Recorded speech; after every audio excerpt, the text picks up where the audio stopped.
कहते हैं जो होना है वह तो होकर ही रहेगा, उसे कोई रोक नहीं सकता। एक बार राजा परीक्षित के पुत्र स्वामी जन्मेजय वेद व्यास जी के पास बैठे थे।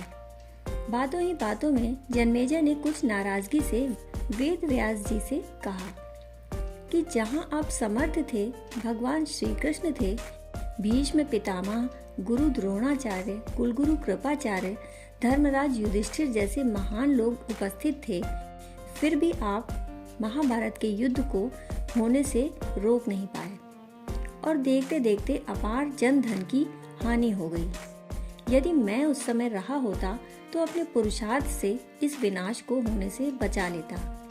अहंकार से भरे जन्मेजय के शब्द सुनकर भी व्यास जी शांत रहे। उन्होंने कहा, पुत्र, अपने पूर्वजों की क्षमता पर शंका न करो। यह विधि द्वारा निश्चित था, जो बदला नहीं जा सकता था। यदि ऐसा हो सकता तो श्री कृष्ण में ही इतनी सामर्थ्य थी कि वे युद्ध को रोक सकते थे। जन्मेजय अपनी बात पर अड़े रहे और बोले, मैं इस सिद्धांत को नहीं मानता। आप तो भविष्य वक्ता हैं, मेरे जीवन की होने वाली किसी होनी को बताइए, मैं उसे रोककर प्रमाणित कर दूंगा कि विधि का विधान निश्चित नहीं होता।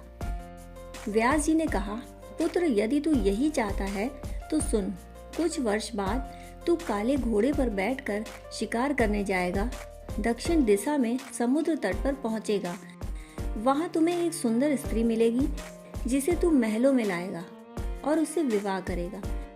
मैं तुमको मना करूंगा कि ये सब मत करो, लेकिन फिर भी तुम यह सब करोगे। इसके बाद उस स्त्री के कहने पर तू एक यज्ञ करेगा। मैं तुझे आज ही चेता रहा हूँ कि उस यज्ञ को ब्राह्मणों से कराना, लेकिन तू वह यज्ञ युवा ब्राह्मणों से ही कराएगा।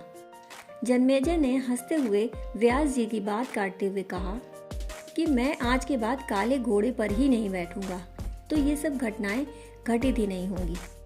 व्यास जी ने कहा, ये सब होगा और अभी आगे की सुन। उस यज्ञ में एक ऐसी घटना घटित होगी कि तू उस रानी के कहने पर उन युवा ब्राह्मणों को दंड देगा, जिससे तुझे ब्रह्म हत्या का पाप लगेगा और तुझे कुष्ठ रोग होगा और वही तेरी मृत्यु का कारण बनेगा। इस घटनाक्रम को रोक सके तो रोक ले। वेद व्यास जी की बात सुनकर जन्मेजय ने एहतियातवश शिकार पर जाना ही छोड़ दिया, परंतु जब होनी का समय आया तो उसे शिकार पर जाने की इच्छा बलवती हुई। उसने सोचा कि काला घोड़ा नहीं लूंगा, पर उस दिन उसे अस्तबल में काला घोड़ा ही मिला। तब उसने सोचा कि मैं दक्षिण दिशा में ही नहीं जाऊंगा, परंतु घोड़ा अनियंत्रित होकर दक्षिण दिशा की ओर चला गया और समुद्र तट पर पहुंचा। वहां पर जन्मेजय ने एक सुंदर स्त्री को देखा और उस पर मोहित हो गया। जन्मेजय ने सोचा कि इसे महल में लेकर तो जाऊंगा, परंतु विवाह नहीं करूंगा। परंतु उसे महलों में लाने के बाद उसके प्यार में पड़कर उससे विवाह भी कर ही लिया। फिर रानी के कहने से जन्मेजय द्वारा यज्ञ भी किया गया। उस यज्ञ में युवा ब्राह्मण ही रखे गए। किसी बात पर युवा ब्राह्मण रानी पर हंसने लगे। रानी क्रोधित हो गई और रानी के कहने पर राजा जन्मेजय ने उन्हें प्राण दंड की सजा दे दी। फलस्वरूप उसे कोढ़ हो गया। अब तो जन्मेजय घबरा गया और तुरंत व्यास जी के पास पहुंचा और उनसे जीवन बचाने के लिए प्रार्थना करने लगा। वेद व्यास जी ने कहा कि एक अंतिम अवसर तेरे प्राण बचाने का और देता हूँ। मैं तुझे महाभारत में हुई घटना का श्रवण कराऊंगा, जिसे तुझे श्रद्धा एवं विश्वास के साथ सुनना है। इससे तेरा कोढ़ मिटता जाएगा।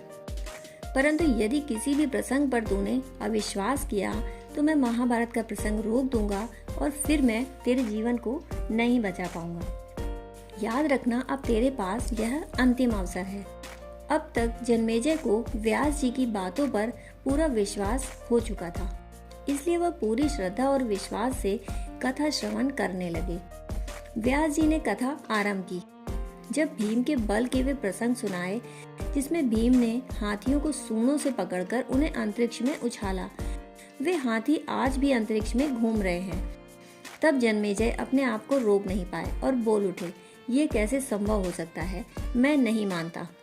व्यास जी ने महाभारत का प्रसंग तुरंत रोक दिया और कहा, पुत्र, मैंने तुझे कितना समझाया कि अविश्वास मत करना, परंतु तुम अपने स्वभाव को नियंत्रित नहीं कर पाए क्योंकि यह होनी द्वारा निश्चित था। फिर व्यास जी ने अपनी मंत्र शक्ति से आवाहन किया और वे हाथी पृथ्वी की आकर्षण शक्ति में आकर नीचे गिरने लगे। तब व्यास जी ने कहा, यह मेरी बात का प्रमाण है। जितनी मात्रा में जन्मेजय ने श्रद्धा विश्वास से कथा श्रवण की, उतनी ही मात्रा में वह कुष्ठ रोग से मुक्त हुआ। परंतु एक बिंदु रह गया और वही उसकी मृत्यु का कारण बना।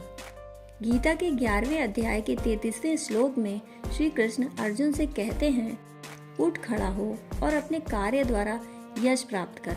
यह सब तो मेरे द्वारा पहले ही मारे जा चुके हैं, तू तो केवल निमित्त है। होनी को टाला नहीं जा सकता, लेकिन नेक कर्म व ईश्वर नाम जाप से होनी के प्रभाव को कम किया जा सकता है। अर्थात रोग आएंगे परंतु पीड़ा नहीं होगी। दोस्तों, कहानी सुनने के लिए आपका बहुत बहुत आभार।